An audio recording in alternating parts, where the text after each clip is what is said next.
बिस्मिल्लाहिर्रहमानिर्रहीम। अस्सलाम वालेकुम स्टूडेंट आज हम यूनिट नंबर 13 इलेक्ट्रोस्टैटिक का लास्ट आर्टिकल डिस्कस करेंगे, सम हज़ार्ड्स ऑफ स्टैटिक इलेक्ट्रिसिटी। इससे पहले हमने एप्लीकेशन ऑफ स्टैटिक इलेक्ट्रिसिटी और डिफरेंट आर्टिकल्स को हमने डिस्कस किया।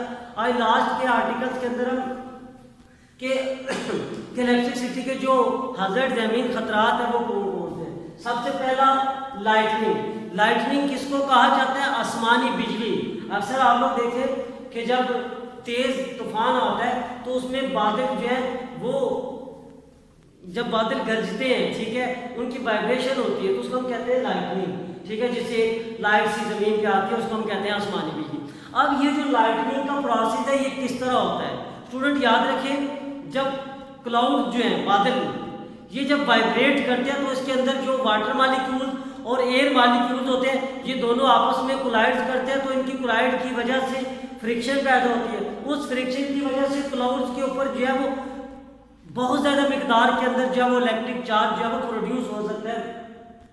अब जब वो इलेक्ट्रिक चार्ज बहुत ज़्यादा मिकदार में प्रोड्यूस हो सकता है तो वो फौरन ज़मीन के ऊपर जो ऑपोजिट चार्ज है, जो ज़मीन के ऊपर जो अपोजिट चार्ज इंड्यूस हुआ है, तो क्लाउड जैसे वाइब्रेट करते हैं तो वो अपोजिट चार्ज की तरफ जो है वो अट्रैक्ट कर आते हैं, जिसकी वजह से बहुत से हादसात हो सकते हैं। तो इस लाइटनिंग के प्रोसेस से बचने के लिए हम बिल्डिंग के ऊपर लाइटनिंग कंडक्टर इस्तेमाल करते हैं, जिसकी वजह से लाइटनिंग कंडक्टर क्या करते हैं, एयर के अंदर मौजूद नेगेटिव चार्ज को उस लाइटनिंग कंडक्टर के थ्रू ज़मीन के अंदर जो है वो ग्राउंड कर देते हैं।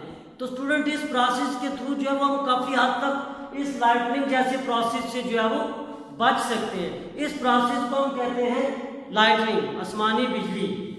ठीक हो गया स्टूडेंट। अब दूसरा उसके बाद हमारे पास फायर और एक्सप्लोजन। फायर कहते हैं आग और एक्सप्लोजन कहते हैं धमाका। स्टूडेंट याद रखें ये जो हमारे पास इलेक्ट्रोस्टैटिक चार्ज है इसकी वजह से किसी जगह आग लग सकती है या धमाका हो सकता है। किस तरह हो सकता है?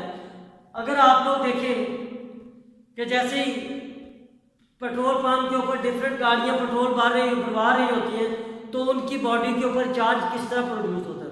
बार बार जो उनकी पेट्रोल गन मशीन होती है जिससे पेट्रोल जो है वो गाड़ी के अंदर डाला जाता है, तो जब वो उसकी जो टैंकी है उसके अंदर उसको एंटर करते हैं, फिर वापस बाहर निकालते हैं, फिर दूसरी गाड़ी आई, फिर उसके अंदर किया, फिर बाहर निकाला उसके अंदर से, तो इस तरह उसके ऊपर जो है वो स्क्रैच आना, स्क्रैचिंग की वजह से जो है वो इलेक्ट्रोस्टैटिक चार्ज जो है वो इंड्यूस होना शुरू हो जाता है, जिसकी वजह से जो है वो एक्सप्लोजन का प्रोसेस हो सकता है। फिर अक्सर आप लोग गाड़ी से जैसे बाहर निकलते हैं या अपने ऊपर से कोई कपड़ा वगैरह उतारते हैं तो भी जो है उसके अंदर स्टैटिक चार्ज जो वो प्रोड्यूस हो सकता है।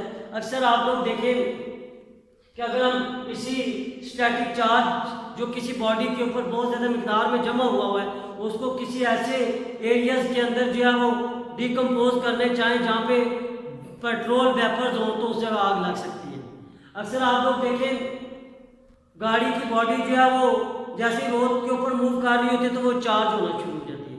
कुछ गाड़ियों के अंदर देखिए आप जो पेट्रोल टैंकर्स होते हैं उनकी जो बॉडी है उस बॉडी के साथ एक चेन लगा के ज़मीन के अंदर या ज़मीन के ऊपर जो है वो लगा दी जाती है। जैसे वो गाड़ी मूव करती है साथ साथ चेन भी मूव करती है।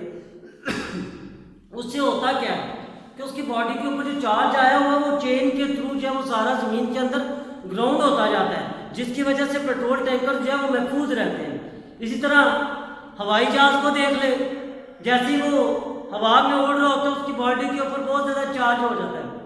जैसे वो ज़मीन पे आता है लैंडिंग के वक्त तो ज़मीन के ऊपर जैसे उसके टायर लगते हैं तो सारा चार्ज थ्रू टायर जो है वो ज़मीन के अंदर ग्राउंड हो जाता है। तो इस तरीके से जो है वो हम इन इलेक्ट्रिक चार्ज को जो है वो हम रिड्यूस कर सकते हैं। तो ये थे हमारे पास स्टूडेंट दो आज के हज़ार्ड इलेक्ट्रिक या स्टैटिक इलेक्ट्रिसिटी के, एक लाइटनिंग दूसरा फायर और एक्सप्लोजन। ठीक हो गया। तो आज का हमारा आर्टिकल लास्ट आर्टिकल था। आज हमारा ये यूनिट नंबर 13 इलेक्ट्रोस्टैटिक कंप्लीट हो गया। उम्मीद है कि आपको ये अच्छी तरह समझ आया होगा। नेक्स्ट लेक्चर के अंदर हम इनको रिवाइज करवाएंगे आपको और उसके बाद इसकी असेसमेंट दी जाएगी। Thank you.